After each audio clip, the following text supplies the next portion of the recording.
Good evening, everyone, and welcome to our Northgate High School winter concert. The group that you see in front of you is a concert band, just to clarify the order, because people are already asking. I know there's lots of excitement about tonight. We have the concert band, followed by the symphonic band, and then orchestra will be finishing out the night. We're going to play our first piece for you. This is entitled Corsair's Landing by Robert Sheldon. We hope you enjoy. Thanks so much for being here tonight. We appreciate it.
For our next piece, we're going to be playing a piece entitled Regenesis by John Higgins.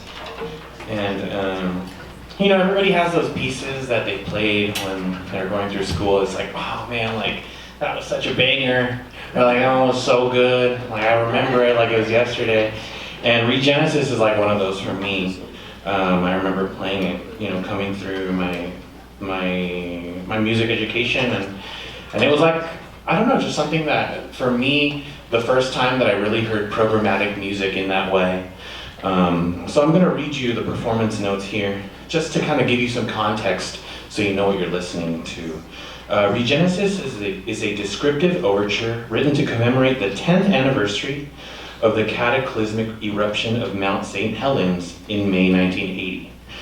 With the force of 500 Hiroshimas, its towering wall of destruction enveloped over 230 square miles of forest and wildlife. 60 people were drawn into its deadly embrace.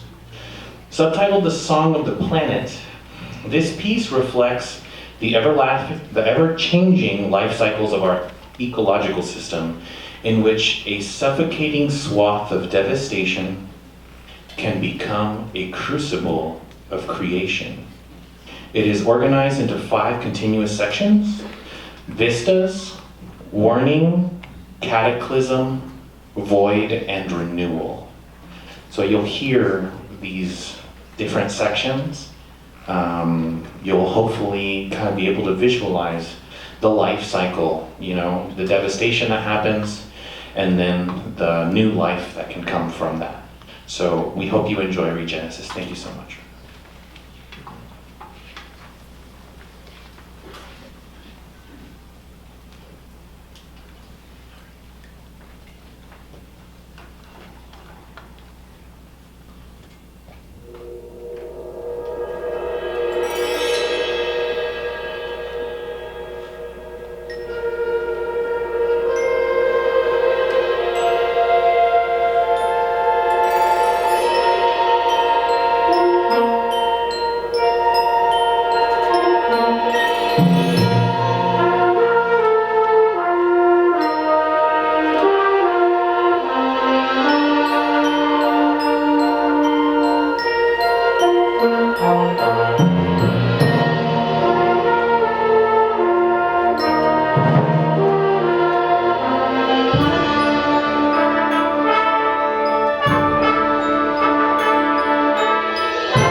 Okay, we're going to close out our set here with a very cool concert march. This is entitled Icebreaker, and I think the inspiration behind this piece is an icebreaker ship. If you've never heard of them, it's just like a very large kind of, like a hefty, well-built ship that is meant to break the ice to kind of clear the path for boats and stuff. So you'll hear it. You'll enjoy it. You're gonna like it, continue. And we hope that you're having a good time. The symphonic band will be out shortly once we're done with our performance. And also, I don't think you guys know this, but when we're done with performing this piece, we're gonna take a quick photo on stage so everybody will stay seated. Or maybe we'll have you stand, I don't know. We'll do a seated and a standing pic. We're taking photos for our publicity for our spring concerts. So if you guys don't know, we do our spring concert at the Leisure Center. We're trying to sell it out this year, just like we are every year, but we hope that you, 1, buy your ticket, 2, tell all your friends about it, and 3, show up in May. You'll hear all about it, trust me. We'll make sure you do. So this is Icebreaker March. Thank you.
thank you all so much.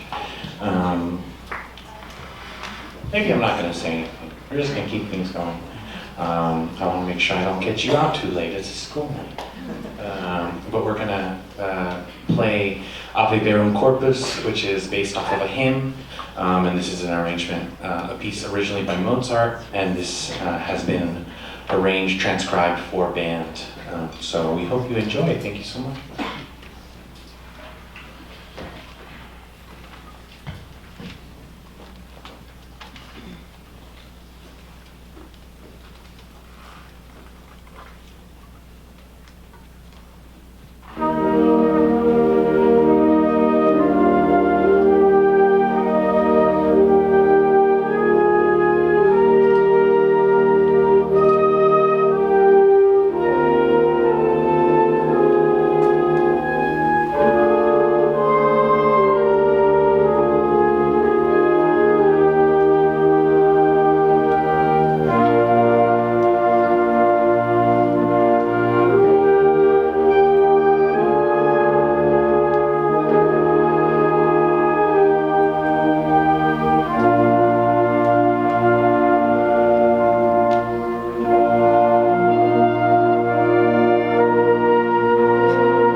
Before you get excited, right, I just have to tell you it's not the one you think it is, right? I know, right? It's like the perfect timing for me to program Defying Gravity, right? And who saw Wicked 2 already, right? Yeah, super, super good. Sophia saw it 3 times. My girlfriend Sophia sitting right here in the front row. She saw it 3 times. Anyway, so before we play this piece, I want to just give you another kind of just a little bit of context. And really, this piece is less about witches and flying monkeys and more about the marvels of modern aviation. This is, again, another programmatic work similar to Regenesis, where we're kind of following the story of this plane. The takeoff of a jet, at the opening portrays excitement and majesty. We finally reach our cruising altitude and gaze out the window. As we soar above the clouds, the peacefulness is soon interrupted as we begin to descend into a turbulent storm. But our skilled pilot eventually regains control of the aircraft and heroically returns us to the ground. Defying Gravity by Stephen Reineke. We hope you enjoy. Thanks.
This is the soliloquy of which this next piece is based off of. I want to read it to you.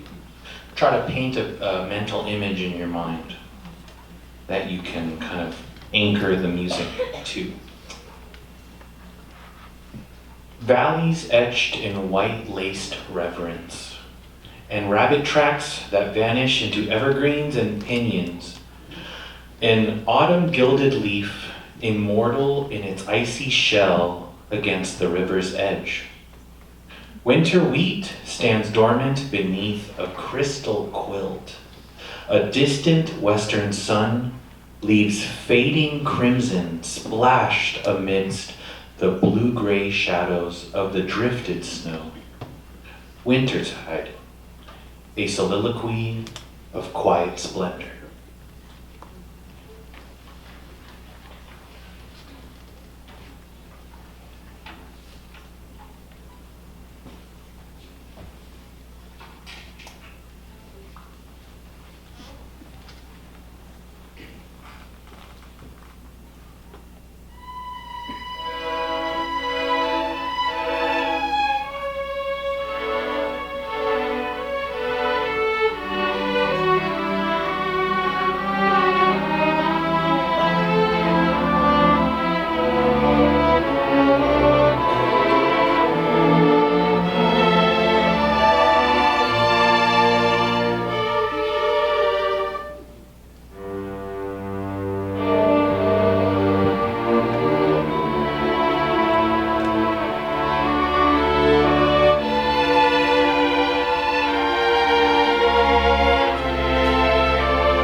hope you saw the acrobats like flying around in your brain, all the trapeze artists, right, and everything. So that was Acrobats by Richard Meyer. And before we do our final piece of the evening, of course I have to give my thank yous, show my gratitude, of course, starting with my NIM executive board, all of the parents that are at every meeting, all the parents that are volunteering. We've had like a few festivals already at the district over at DVC and at Concord. So parents that have volunteered, that have offered water, any sort of help and support that you're doing, it does not go unnoticed, and we really, really thank you for all of that. So let's give all those people a big round of applause. Thank you so much for everything that you do to support our students. I'd like to, of course, also thank my colleagues in the VAPA department here, Georgia Friend, John Litton, Courtney Howerton, and then, of course, my colleagues in the school, admin, Tucker, Kelly, Tyler, Lindy, all those folks in the office. I feel very fortunate to be here in this part of this community and to have so much support in the performing arts. It's I want to say almost rare in this time, in this day and age, to have so much support for arts the way that we do. So I'm very fortunate to be here and to have that. I also, of course, want to thank my students up here and those that already performed. I know that I have a lot of passion about music, like that's why I came into this profession. And with my day-to-day, basically what I'm trying to say here is that my students put up with me a lot. I ask a lot of them, mostly because I know that they can do it, right? Like, because I know what they're capable of, I know what their potential is, I see it, I see glimpses of it every day. And through all the ups and downs of this semester, I just want to, say thank you all for working super, super hard, not only for me, but for yourselves and for each other, because ultimately, like, we're doing this because we love it, because we enjoy it, and because we want to feel that connection that we do when we're on stage. And then, of course, finally, thank you all for being here. I always say it's better to play for a full house, and today we kind of have a full house, so really, really appreciate you all for being here. After the concert, we always do our reception in the forum. Please join us for a treat, and make sure that you congratulate a musician on a job well done tonight as well. Our final piece of the evening is entitled Ice Sculptures. This is by Brian Balmages, and we actually are going to have a cello solo played by Annalika Mishra. Let's go ahead and give it up.